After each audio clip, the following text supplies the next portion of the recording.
Good morning and welcome. I am the Reverend Eileen Wiviot. It is so good to be with you today. Whether the Unitarian Church of Evanston is your spiritual home or you are seeking comfort and connection in uncertain times, we are so grateful that you are with us. We are an inclusive and welcoming community seeking truth and love and striving to nurture the human spirit for a world made whole. We are guided by our principles and values, which remind us in every moment and through every challenge that each of us matters and that we are all connected through the vast and beautiful web of existence. Together, let us remember our oneness, our kinship with one another, and may we hold one another in heart and mind with tenderness and careful attention. There are many links of connection in the comments section below, including credits for our readings, to virtual religious education, for donations, and to be added to our email newsletter list. If you are just discovering us today, we are especially hopeful that you will fill out that form so that we can stay in touch. We'll hold a virtual coffee and conversation after this service for about 30 to 45 minutes on Zoom. You can find the link in the comments below or from our newsletter. The all-church Zoom gathering on Wednesdays at 5:30 is on hold for July in support of our Wednesdays on the Lawn, which begins this Wednesday at 5:30. There will be no rain. Bring a picnic for you and your family, a blanket or chairs, and your masks, and join in the fellowship and fun. This week we'll make music together. If you have a drum or a guitar or another instrument that travels well, bring that too. We look forward to seeing you. And I want to invite you now to get your chalices ready as we begin our service. But first, I'm pleased to introduce the Reverend Monica Kling-Garcia, who served as the intern at First Unitarian Society of Chicago and graduated from Meadville Lombard this May. They were ordained last month. Some of you may remember fondly Monica's service last year on napping.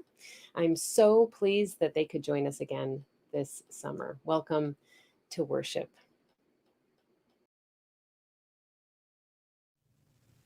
Hello, Unitarian Church of Evanston. I am the Reverend Monica Kling-Garcia, a community minister and chaplain here in Chicago. I'm so thrilled to be able to worship with you all today, and I'm so grateful to be invited and included as a part of this community with you all today.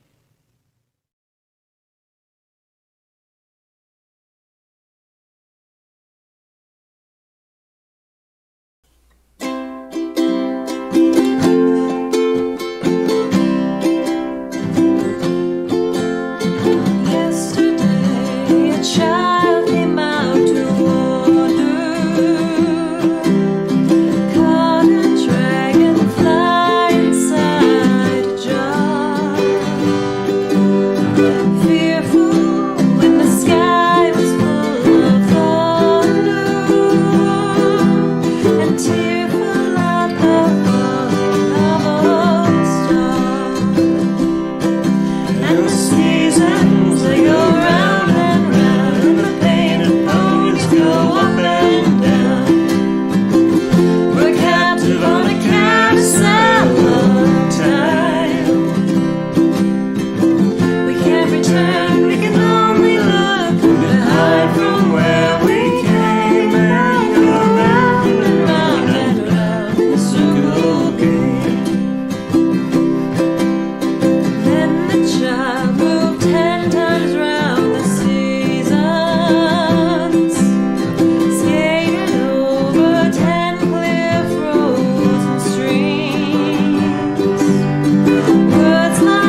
The Unitarian Church of Evanston sits on stolen lands, the traditional and current homelands of the Council of the Three Fires, the Odawa, Ojibwe, and Potawatomi nations.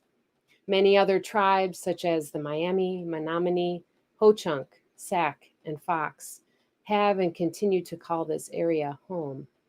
We name these in honor and respect for the land and the animals and the plants that have lived on and through the land, and all the people who have been and remain a part of the earth. Our shared faith calls us to name these as one small effort toward greater accountability, deeper relationship, and mutuality with our ancestors and descendants.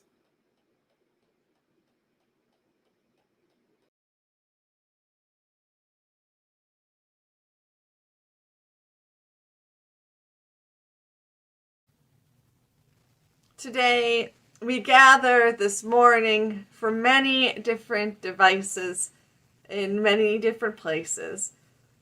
And today, like any Sunday, we make a choice to be a part of this community, to live out our values, to support one another, and to grow ourselves in the process. Today, we celebrate what it means to choose to be a part of this church, one who promises to each other to live our lives in a spirit of love and service. Come, let us worship.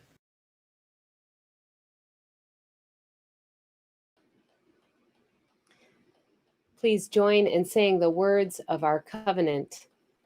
Love is the spirit of this church, and service is its law. This is our great covenant, to dwell together in peace, to seek the truth in love, and to help one another. Please join in the hymn number 338, I Seek the Spirit of the Child.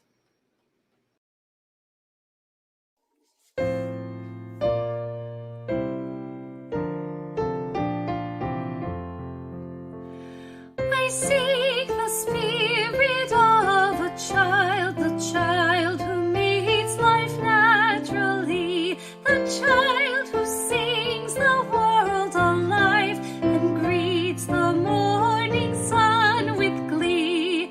Children are real beyond all art. May I see joys a gift to our heart.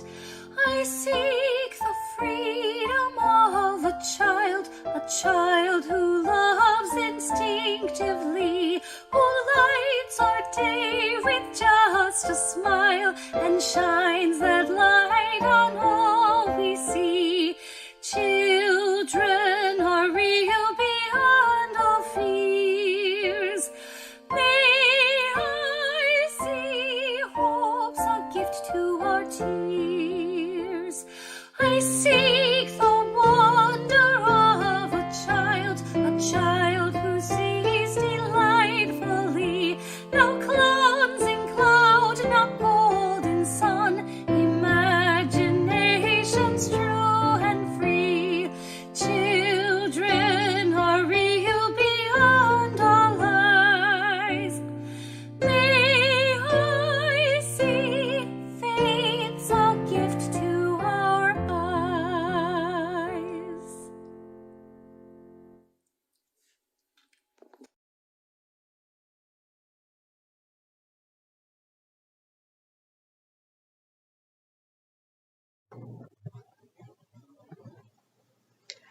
Today's Time for All Ages is a story called Fair or Not. Not too long ago, a girl named Kathy lived with her family and loved to play board games. Her favorites were Clue, Scrabble, Battleship, and Monopoly. Every year at Thanksgiving, her family would gather after dinner and play games. One year, all of the aunts, uncles, and cousins were together, and many of them decided to play Monopoly. Yeah, thought Kathy, since she loved playing it and was pretty good at it too. For those of you who haven't played Monopoly, it's a game where the basic idea is to buy properties and then build on them so that you earn money. And the one with the most money in the end is, of course, the winner. Sounds pretty simple, right? Well, the game started off great. Kathy got her favorite piece, the globe. She was able to buy properties and build houses on them. She was doing awesome. So awesome that the rest of the family was starting to lose. And this made them feel worried and, well, perhaps a bit more competitive. Her cousin came up with an idea and asked her Uncle Joel, "What if we work together? I can sell you my property really cheap so that you can stay in the game longer." Well, this sounded like a great idea, and it was more than fair since Uncle Joel was losing. It was certainly a nice gesture for him. But then things started to get a little nasty. Kathy's cousin and uncle started to rally the other family members and ganged up on her. They used strategies so that she couldn't buy properties and build on them. They became excited as they started to win more and more and even laughed at Kathy's sudden misfortunes. How do you think she felt? I'd say that she was not only discouraged, but felt betrayed, and by her own family. Well, the game ended soon for Kathy, as she lost all of her money and all of her properties. The rest of the family continued until there was one sole winner.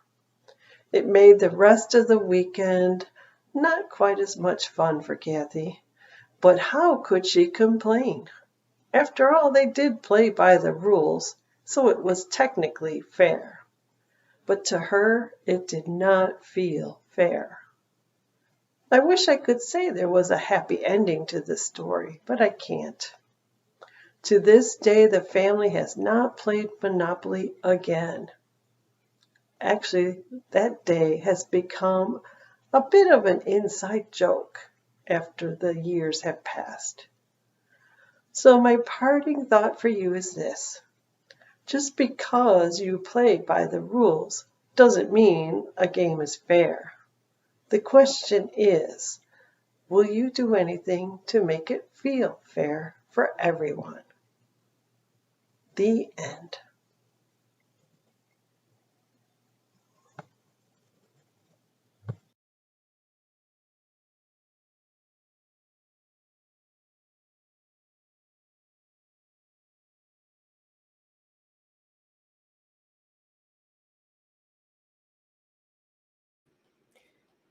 Thanks, Adam. These are the joys and the sorrows that have been sent to me through the Google form found on the homepage of our website, or emailed directly to me. You can always do that as well if you have any trouble finding the form. Amy Staten sent this back in June. My father's wife, Dorothy Staten, is in her late 80s and currently in an Arizona care center due to issues with her gallbladder. She has also just tested positive for COVID-19, even though she was vaccinated a few months ago. Our family is hoping for prayers of support for her well-being to recover from both her gallbladder issues and COVID-19.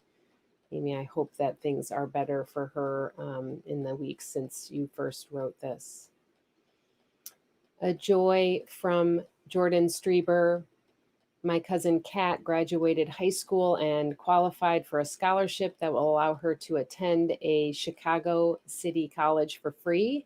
I am ridiculously proud of her. She pulled herself from being a year behind to graduating on time and is currently working full-time in a program that will allow her to pursue a career as a pharmacist. We both worked hard on this. I love her more than I could imagine, and I'm so happy for her and proud of her. Happy for you too, Jordan and Kat. Congratulations. A joy and gratitude from Maggie Weiss and the Connections Lunch Committee. UCE members have rallied around the lunch making cause and will have provided more than 2,300 lunches by the end of July. Until further notice, we will not be distributing supply bags. Members are free to sign up on their own and provide their own dry goods. And Tony Ray, Maggie Weiss, and the Food and Shelter team are grateful for receiving an endowment grant to facilitate the emergency overnight shelter's purchase of new blankets, help covering laundry costs, and to contribute to the fund for renovations at the Hospitality Center at St. Mark's. Many thanks to the Endowment Committee and the Board of Trustees for making that possible. And from Annette Wallace, my Aunt Marjorie Payne turned 100 yesterday. This preacher's widow has survived a world war, numerous wars, segregation, and Jim Crow Kentucky, and most recently, COVID-19. Wow. My brother thinks she will live to 150. I don't doubt it. We hold all of these joys and sorrows in our hearts, and we know that these are not the only ones that live and dwell among us through these screens and in the world beyond our beloved community. So we take a moment of quiet now to read to ourselves the joys and sorrows that have been added to the chat. We hold these together in care and tenderness. I invite you also to say aloud the names of anyone that you are holding in your heart. Say them in your homes and let them carry on the winds of love and towards this community that knows no walls.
We hold these as well as the joys and sorrows that remain unspoken. Together we share our celebrations and lessen the burden of our grief. Please join me now in the spirit of prayer and meditation. Spirit of life moving within, among, and beyond us. Source of love, creating, sustaining, and transforming all. Be with us now. Guide us through the struggles, the pain and sorrow we each experience. Help us release fear and anxiety, which keeps us from loving more fully. Show us the way to move toward one another and hold faith in the promise of collective liberation. Help us to trust ourselves, to trust the goodness and beauty that lives in each of us, to trust each other, to trust life. with gratitude for all that we have, for the breath that moves in us, these incredible machines, our bodies, which house our minds and hearts. May we be nourished by the joy that exists before us in each moment, woven through our sorrows. May compassion and truth set us free. And on this day, when this country celebrates freedom, while ignoring the terrible harm caused in its name, let us seek to better understand and make manifest true liberty and justice for all. Amen.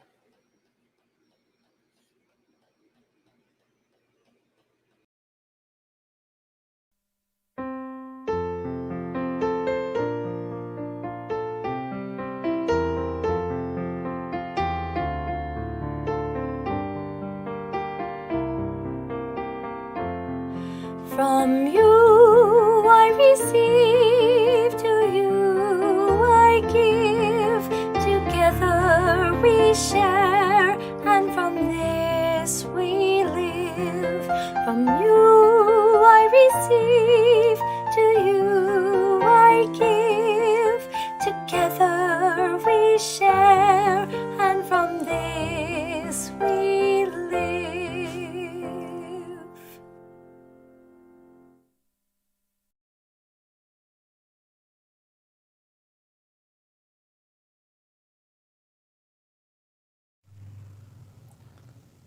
Our reading today is called A Covenant Invites Relationship by Lisa Ward.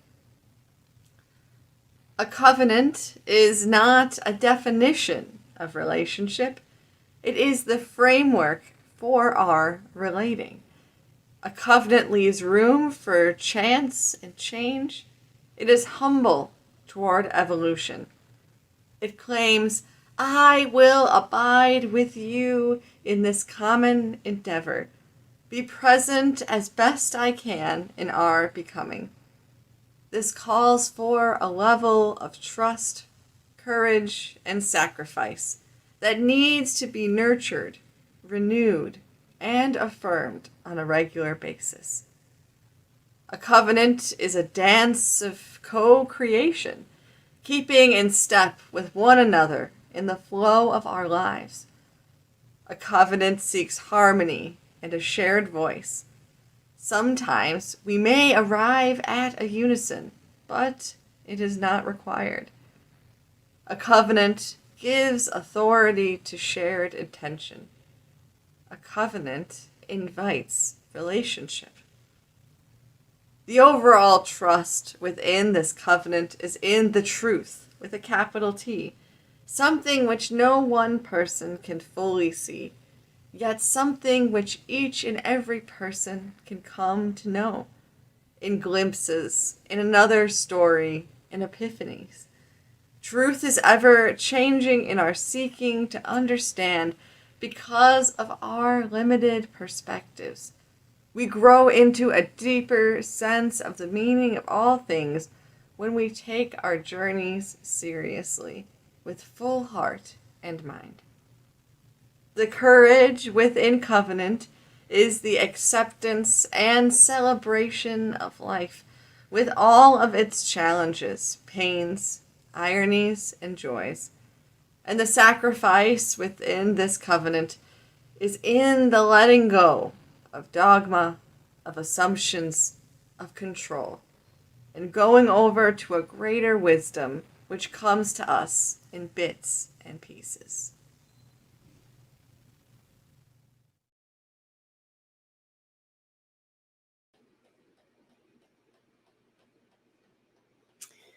Part of our covenant is to be of service and to help one another. And that covenant calls us to support our community partners, to be a part of our community. So each month we have a different community partner that we share our resources with. And I want to encourage all of you that to submit an application to suggest an organization that you think is worthy of our shared plate. Those applications are still being accepted, I think, through this month. So today's offering, and this all of July, is being shared with Asada's Daughters, which is a Black woman-led, young person-directed organization rooted in the Black radical tradition, aiming to deepen, escalate, and sustain the movement for Black liberation. They provide a lifeline of practical aid and moral support for youth facing over-policed, violent neighborhoods. Here is a short video highlighting their work. So we don't think that police and prisons keep us safe. In fact, we think that they add more violence and add more harm. No, they still human, but they let their job to get the best of them. Like, they live a life like us too. They gotta pay taxes and things like that too, but they feel like when they in the blue badge, they can do whatever they want. I think rage was the only way for me to like comprehend all that I felt. I had like 6, 8 friends die. Like, a lot of people pass away. The person that you was just with can die 3 hours later, especially in Chicago. You never know when it's your day to die. Coming to Asada's, I was just like kind of lost and looking for a place to put a lot of my anger around the things that were going on. After the first meeting, I wanted to join because it gave me the feeling of family, like that I could come to this space and feel safe. I learned about Asada Shakur, feminism, how to be an organizer, becoming a better organizer. I was looking for answers, and like Asada was just the first place that rage was like rightfully answered, in the first place where I saw a lot of other people's rage being validated. So my name is Paige May. I am the co-founder of Asada's Daughters and currently work as the organizing director. I had the idea, it felt like there was a need to create a container for young people to be able to participate in meaningful ways in the movement for Black lives. People need an outlet. It gave me the feeling of like I could come to this space and speak my mind and not be ridiculed by anyone. I think when we started, being naive really worked in our favor. I don't think we understood the scale of what we would become and thus what we had to build and what we had to do. And it's been a hugely steep learning curve. But at the time, it was just one of those moments that just made sense, and it really truly felt like we have everything we need. Even though we don't know exactly what we're doing, we have everything we need.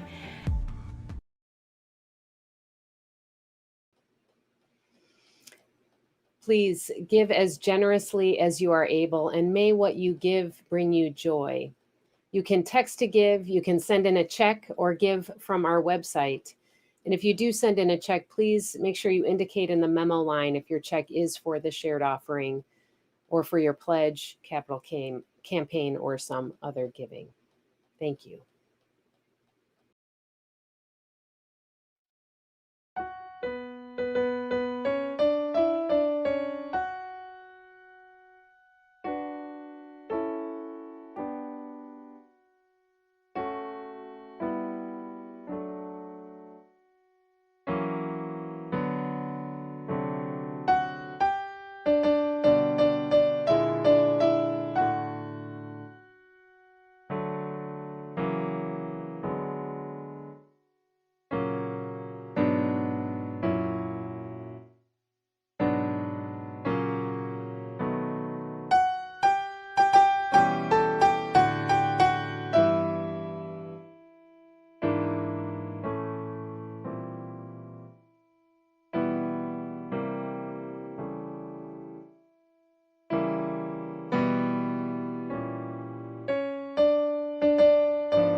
One of the hobbies my husband and I share is that we both play and collect board games. Lots of board games. In non-pandemic times, we would host family and friends for dinner, and after the drinks were poured and dinner was in the oven, one of us would take our guests to our floor-to-ceiling bookshelf of board games to select one for us to play in the evening. For my husband and I, board games are an important symbol of community to our family. We love the opportunities to gather with people together and socialize, but we also love the games themselves and how they require equal parts thoughtfulness and imagination. Whether we are guarding an imaginary castle from invaders or solving a curious mystery, the games are made more fun by the people we play them with. As the saying goes, art imitates life, and in some ways, board games are no different. While board games are excellent entertainment, they also have their own lessons to teach us about what it means to be a part of a community and how to work together, or how not to.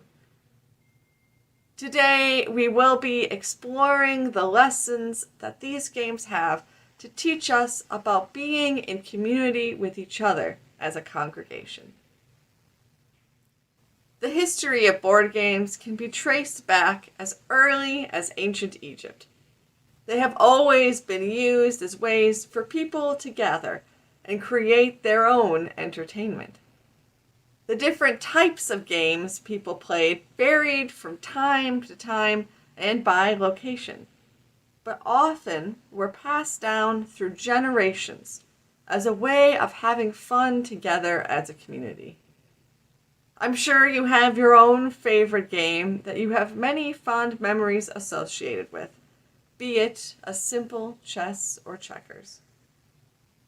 So many of these beloved board games have one main objective: for you to win and for all your friends or family to lose. The specifics of this can vary from game to game. Some games, like the deduction game of Clue or the dice game of Yahtzee, for example, require you to figure out the answer first or to get the best score. Your actions are not intentionally to sabotage others and largely don't affect them, but rather you are trying on your own to win like a race. Other games, like Monopoly or Sorry, are games where your actions directly affect others, and you are encouraged to sabotage their progress, whether it be buying key properties or knocking their pieces back to start. Part of winning is to guarantee that they lose. These are great games and fun to play. However, if we step back for a moment and take a look, we can see that these games reward certain behaviors. Prioritizing your own interests, stopping others from succeeding, or just being better than all the rest. This can be fun during low-stakes games, but these skills don't really apply to congregational life in the same way. If we put other people down, if we try to make sure only our needs are met, or simply ignore everyone else in a race to the goal, it is hard to imagine our church being a healthy and thriving community. While one person might achieve their goal, others are left out, and the church as a whole suffers. As Unitarian Universalists, we become part of a congregation not just for ourselves, but to be a part of a larger community. We want to see each other succeed, grow our souls, and help the church in the important work of making a better and more just world. One way that Unitarian Universalist congregations do this is through making a covenant, or as a community, naming their values and promising to live into them by supporting each other. The UUA's Congregational Life staff says this about covenants.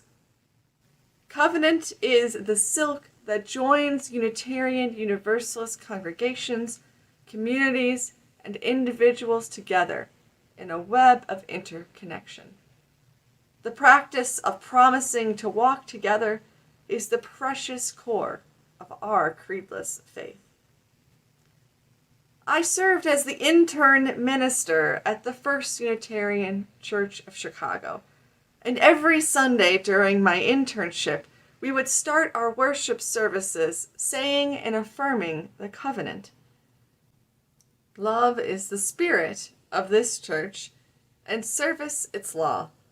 This is our great covenant, to dwell together in peace, to seek the truth in love, and to help one another. We center ourselves week by week in an earnest attempt to live out our values of peace, love, and service, both within our church and outside of it. When we eventually fall short of our promises, because sometimes we will, having a shared covenant gives us the language to remind one another of our shared promise to work together and bring each other back to our goal of community. Being in covenant together means that we journey together through the game of life. We agree that living into our values means we share our gifts, help each other when we are in need, and work together towards our goals guided by our principles and covenant.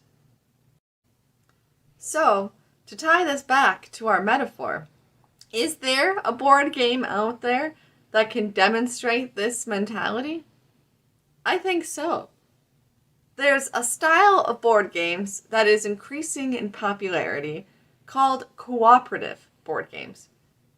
In this type of board game, all the players are working together towards a common goal, where it is everyone versus the game itself. The board game usually has some timed element to it, making it important for all the players to work together to win.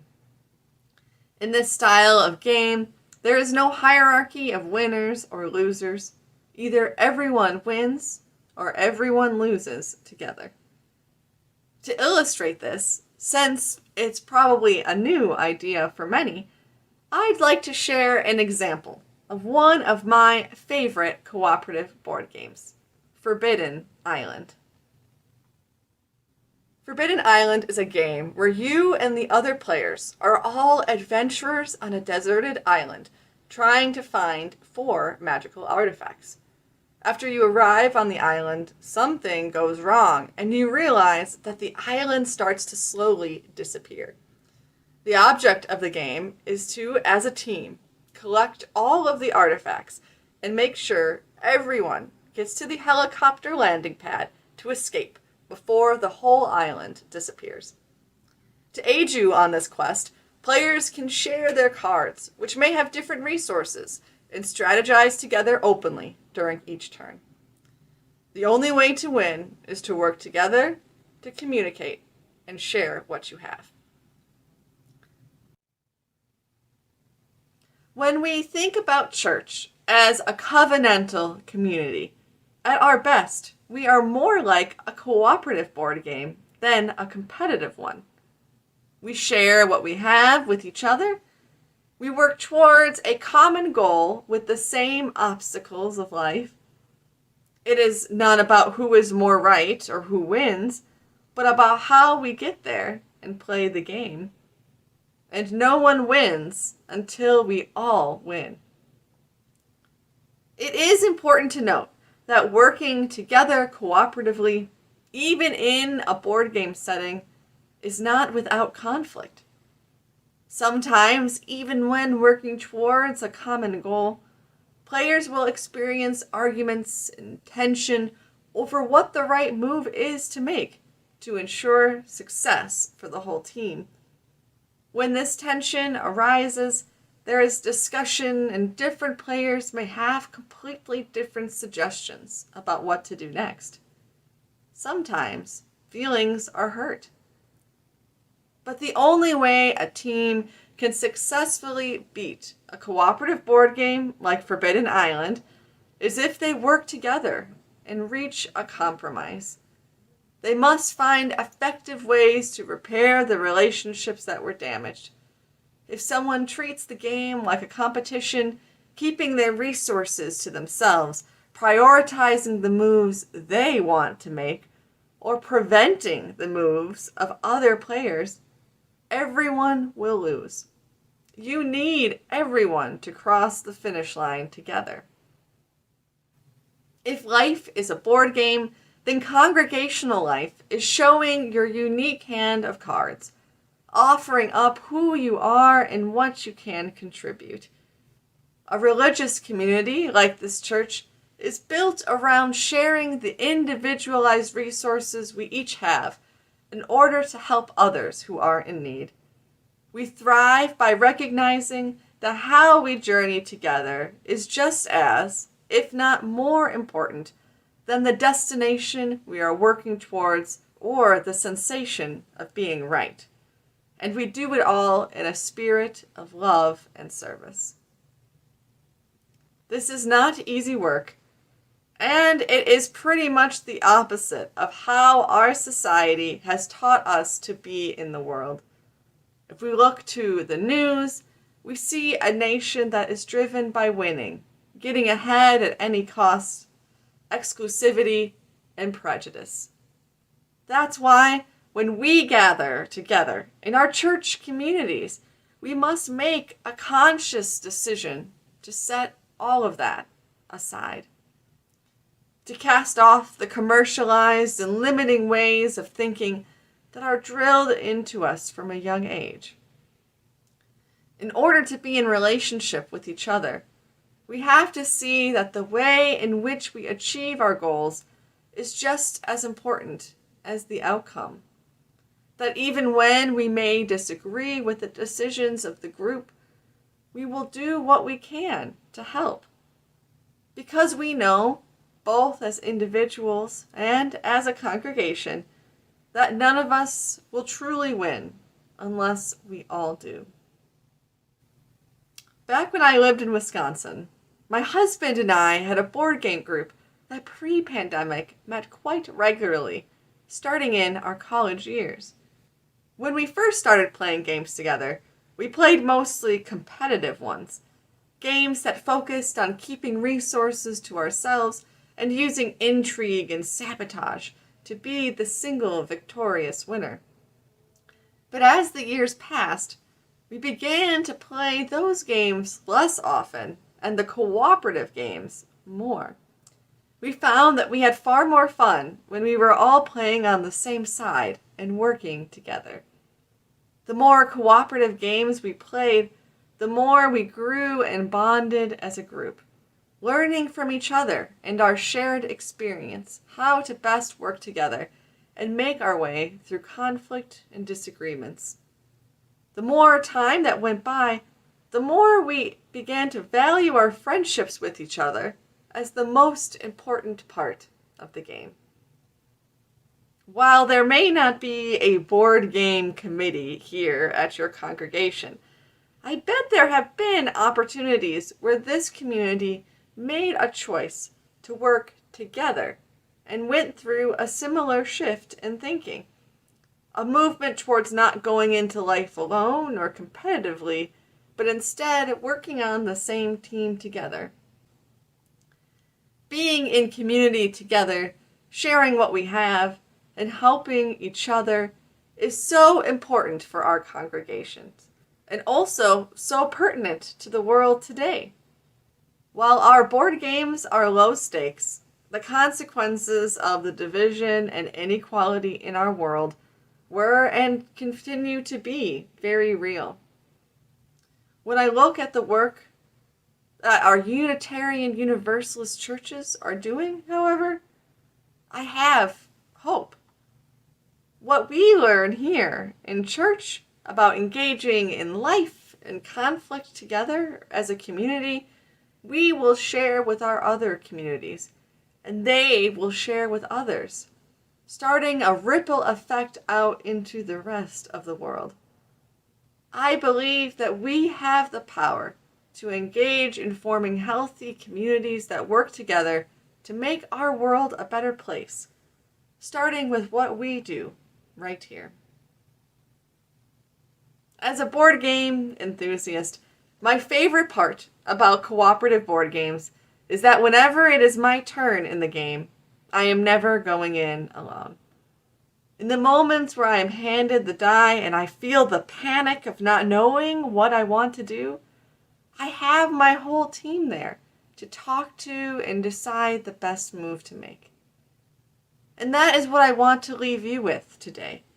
The knowledge that as a part of this church community, you too are not going through life alone. Whether it be your minister, church leadership, or your fellow members, folks are right there beside you to help you when you need it. We're all on this journey, playing this game of life together.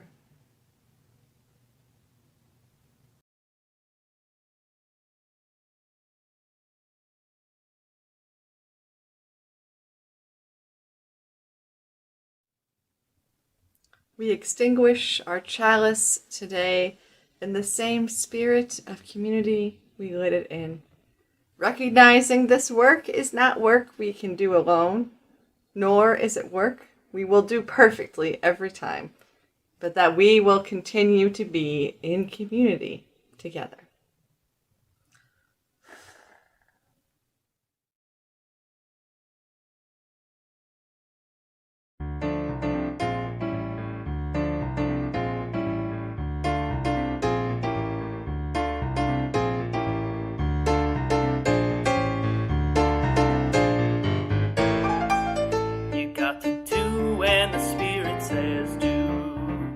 Got to do when the Spirit says do.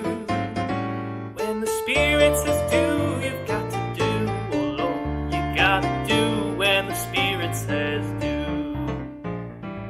Spirit says do. Spirit says do. Spirit says do. Spirit says do. Spirit says do. Spirit says do. You've got to sing when the Spirit says sing.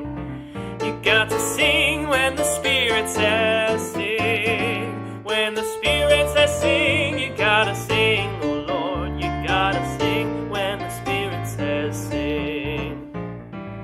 Spirit says sing. Spirit says sing. Spirit says sing. Spirit says sing. Spirit says sing. Spirit says sing. You've got to dance when the Spirit says dance. You got to dance when the Spirit says dance. When the Spirit says dance, you gotta dance, oh Lord. You gotta dance when the Spirit says dance. Spirit says dance. Spirit says dance. Spirit says dance. Spirit says dance. Spirit said dance. Spirit says dance. You got to laugh when the Spirit says laugh. You got to laugh when the Spirit says laugh. When the Spirit says laugh, you gotta laugh, oh Lord. You gotta laugh when the Spirit says laugh. Spirit says laugh. Spirit says laugh. Spirit says laugh. Spirit says laugh. Spirit says laugh. Spirit says laugh. You've got to shout when the Spirit says shout. You gotta shout when the Spirit says shout. When the Spirit says shout, you gotta shout, oh Lord. You gotta shout when the Spirit says shout. Spirit says shout. Spirit says shout.